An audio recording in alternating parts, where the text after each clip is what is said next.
Hi, everyone. I've been thinking about our creative writing class, especially there we go.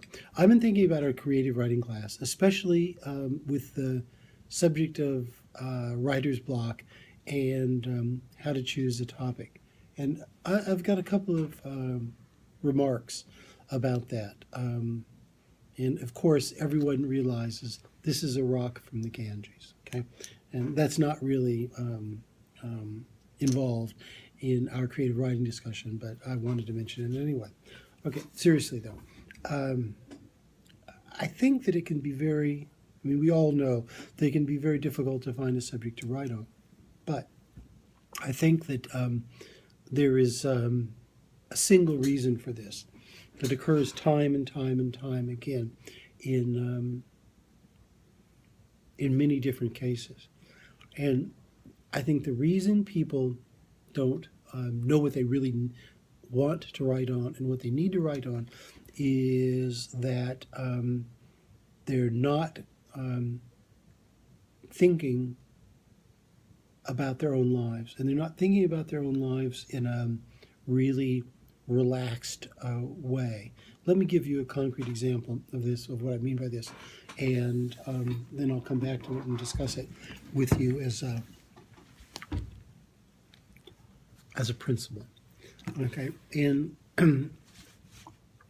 so it's like this. Today we were talking about Sonny's Blues, and in particular, we were talking about the sibling relationship between the two brothers. And if this is a creative writing class, it's not a literature class. So we are reading these works to give us ideas about what to write about. Now, I could see when we were discussing the story that people were a little bit edgy about sibling issues. Okay, and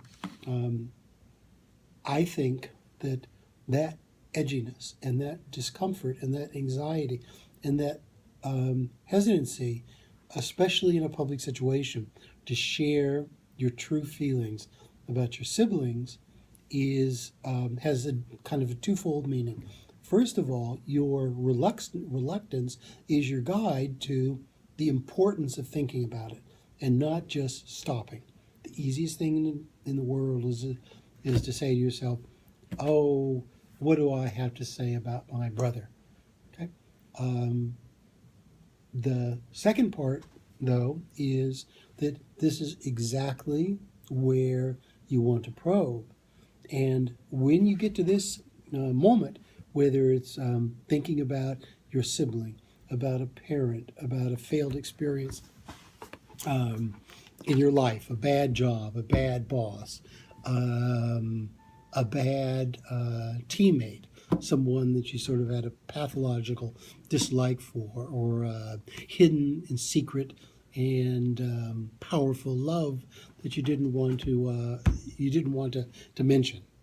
Okay, in all cases, what you want to do is not worry about what you're supposed to say, and not worry about what seems good, but just spit it out and just say it, and to do the brother thing.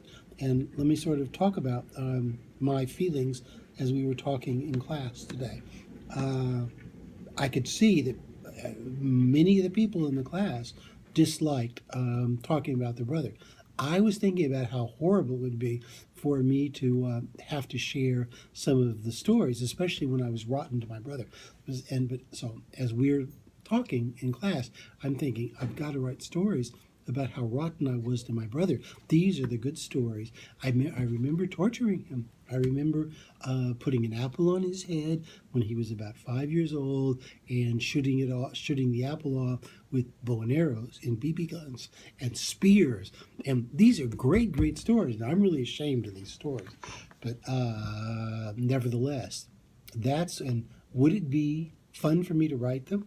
No, it's kind of fun for me to talk to the television camera here about it, but actually imagining those times when our parents weren't there. My parents would go away like on a Friday night until late, and then I would use my poor little 5-year-old brother as a target.